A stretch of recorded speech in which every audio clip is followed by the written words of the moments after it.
గురుగారు, జ్యోతిష్య శాస్త్రం ప్రకారం కుండలిని అనుసరించి ఫలితాలు చెప్తూ ఉంటారు. మరోవైపు గోచారాన్ని అనుసరించి కూడా ప్రతి సంవత్సరం ఫలితాలు చెప్తూ ఉంటారు. ఈ రెండిట్లో ఏది వాస్తవం? దేన్ని నమ్మాలి?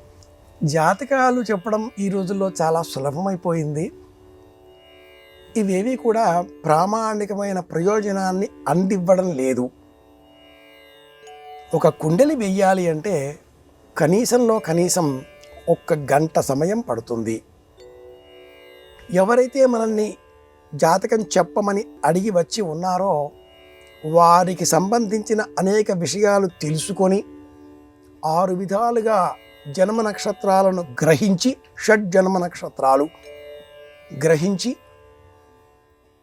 ముఖ కాళ్యవగలు గమనించి, హస్త సాముద్రికం చూచి, ప్రశ్న వేసుకొని, కుండలిని సిద్ధం చేసుకొని, అనేక రకాలుగా షడ్జన్మ బలాలతో కూడా చూచి, అనంతరం ఒక ప్రామాణికమైన వాక్యానికి మనం స్థిరబుద్ధితో రావాల్సి ఉంటుంది.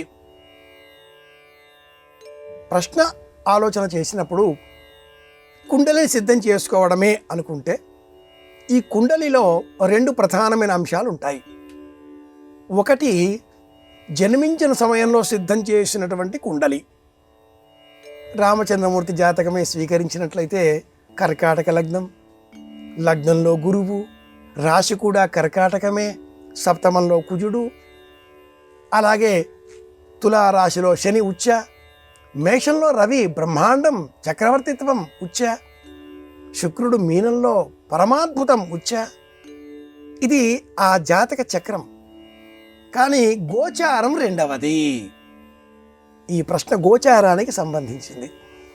ఈనాటి కాలంలో గోచారం అన్నప్పుడు మీనంలో శని, మిథునంలో గురువు, కుంభంలో రాహువు, సింహంలో కేతువు, ప్రామాణికంగా ఈ 4 గ్రహాలను స్వీకరించి గోచారాలు చెబుతూ ఉంటారు కూడా. అలాంటప్పుడు ఏది ప్రమాణం? స్థిరంగా ఏర్పాటు చేసిన కుండలి వ్యక్తి దేహాన్ని సూచించేది కాక, గోచారం ఆ వ్యక్తికి సంబంధించిన బాహ్యమైన స్వభావాన్ని నిర్దిష్టంగా వివరిస్తుంది. గోచారం బయట నుంచి వచ్చేటటువంటి కాంతుల కలయిక. కుండలి ఎవరిపైన ఈ కాంతుల కలయికలు ప్రమాణంగా చూపిస్తున్నాయో ప్రభావాలను, ఆ వ్యక్తికి సంబంధించిన స్థూలమైన అంశం. 2 వేరే. ఒక వ్యక్తి ముద్దగా ఉండే స్వభావం కుండలి అయితే, ఈ కుండలి ఇది ఫిక్స్, ఇది ప్రామాణికం, ఇది ఇలాగే ఉంటుంది. దీనిపైన ఉండే ప్రభావాలు, కాంతులు బయట నుంచి వచ్చేవి, ఇవి గోచారాలు.